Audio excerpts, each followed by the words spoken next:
નમસ્કાર, આપ જોઈ રહ્યા છો નેશન પ્લસ ન્યૂઝ. હું છું આપની સાથે હેતલ ભગત. નાણામંત્રી નિર્મલા સીતારામણે રજૂ કરેલા બજેટમાં આશા વર્કરોને ઠેંગો બતાવ્યો હોવાનું મહિલા શક્તિ સેનાની અધ્યક્ષ ચંદ્રિકા સોલંકીએ જણાવ્યું હતું. નાણામંત્રી નિર્મલા સીતારામણે ગુરુવારે બજેટ રજૂ કર્યું હતું ત્યારે મહિલા શક્તિ સેનાની અધ્યક્ષ ચંદ્રિકા સોલંકીએ જણાવ્યું હતું કે કેન્દ્ર સરકાર આ વખતે આશા વર્કર મહિલાઓ માટે કૂણું વલણ રાખશે, પરંતુ કેન્દ્ર સરકારે આશા વર્કર મહિલાઓને આયુષ્યમાન કાર્ડમાં સમાવીને છેલ્લે ઠેંગો આપ્યો છે.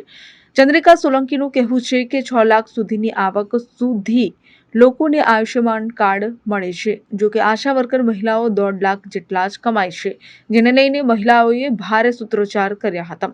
ત્યારે આગામી લોકસભાની ચૂંટણીમાં ભાજપ સરકારને આશા વર્કર મહિલાનો પરચો બતાવવાની ચીમકી આપી હતી.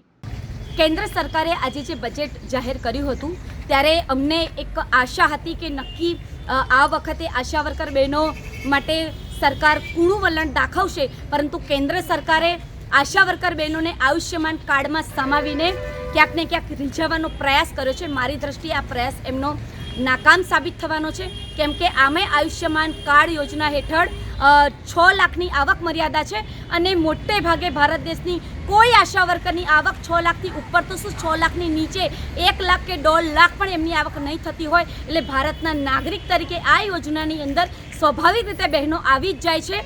આયુષ્યમાન કાર્ડમાં સમાવીને જે રીઝવવાનો પ્રયાસ કર્યો છે ત્યારે અમે સરકારને સ્પષ્ટ કહી દઈએ છીએ કે જે ગામની અંદર કદાચ વીજળી નહીં પહોંચી હોય, લાઇટ નહીં પહોંચી હોય, કદાચ ચૂંટેલો પ્રતિનિધિ પણ ત્યાં ઝાંખવા પણ સુધા નહીં ગયા હોય, પરંતુ ખૂણે ખૂણે આશા વર્કર બહેનોએ કેન્દ્ર સરકારની તમામ યોજનાઓ, પછી આયુષ્યમાન ભારત કાર્ડ હોય કે પછી એ PMJY હોય કે પછી માતૃવંદના હોય, દરેક કામ કરી રહી છે.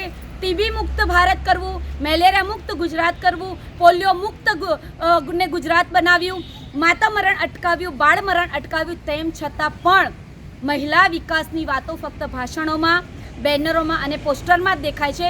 આશા વર્કર બહેનોનું, ફેસિલિટર બહેનોનું કાયમ શોષણ થતું આવ્યું છે.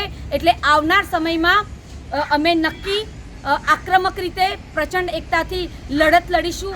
આ બજેટથી આશા વર્કર બહેનોને જે આશા હતી એ નિરાશામાં પરિવર્તિત થઈ છે. એટલે નક્કી આક્રમક લડત હવે અમે લડી અને નારી શક્તિનો પરચો 2024ની લોકસભાની ચૂંટણીમાં બતાવીને રહીશું. આશા વર્કરનું શોષણ બંધ કરો, બંધ કરો. ફેસિલિટરનું શોષણ બંધ કરો, બંધ કરો. એ ગુજરાત સરકાર હોશ में आओ, होश में आओ, होश में आओ. એ ગુજરાત સરકાર ન્યાય આપો, न्याय आपो, न्याय आपो. એ લઘુત્તમ વેતન શરૂ કરો, શરૂ કરો, શરૂ કરો. Bureau report, nation plus news, Vadodara. સમાચારોના સતત અપડેટ માટે નેશન પ્લસ ન્યૂઝના યુટ્યુબ ચેનલને સબસ્ક્રાઇબ કરો, બેલ આઇકન દબાવો અને ફોલો કરો ઇન્સ્ટાગ્રામ, ફેસબુક અને ટ્વિટર પર.